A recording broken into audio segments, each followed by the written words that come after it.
Good evening. We begin tonight with an extraordinary day in BC politics as the BC Liberal Party, which governed British Columbia for almost 2 decades before changing its name to BC United, has collapsed just weeks before the provincial election campaign was set to begin.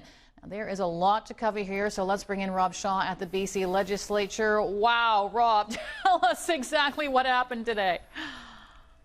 Yeah, a big day, Stacey. We saw the BC United Party suspend its provincial election campaign, release its candidates, and throw its support behind the BC Conservatives, urging everyone to unite together behind one party to defeat the NDP in the October 19th provincial election.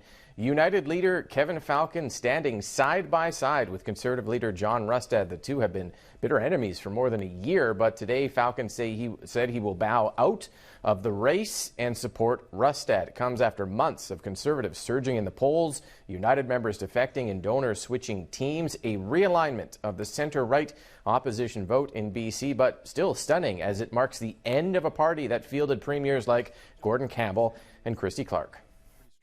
It wasn't an easy call, and I knew it wouldn't be. This is hard. It's really hard. And I accept all the responsibility, good and bad. All the opprobrium should rest on my shoulders. That's what leadership's all about. But I also believe this. This is the right thing to do for the province of British Columbia. I think Kevin has shown himself to really, put the interests of the province first, and I can't thank him more for the work that he is doing. So, Rob, for voters looking to pick a candidate to support in this election, what does this shakeup mean for them?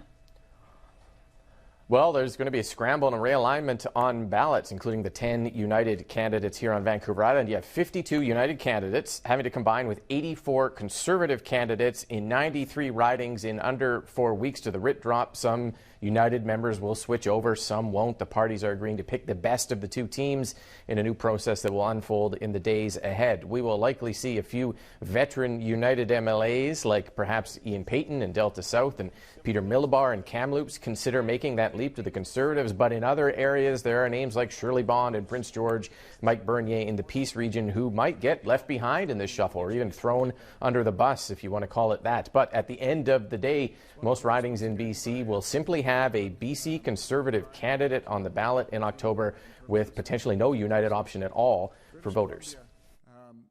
In politics, especially when you're fighting each other, this fight would have continued right into the campaign.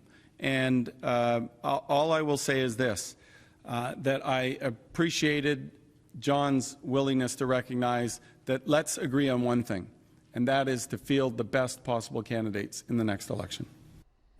All right, Rob, so finally, what does this mean for the BC NDP? It is not great news for the BC NDP in the sense that if you take the United and Conservative supports in polls at least and you push them together, you get more than enough potential support to maybe defeat the NDP in the upcoming election. The merger prevents the threat of a vote split among centre-right voters, which could have given the NDP an easy path to a majority. We're now back to really a two-party choice in most of the province, a third if you count the Greens in some places. And it also dilutes a little bit the NDP's ability to criticize the Conservatives as the party of wackos, because this merger will let the Conservatives potentially push out some of those people in favor of United candidates and folks with known names. So just one final thing here today. There was more drama.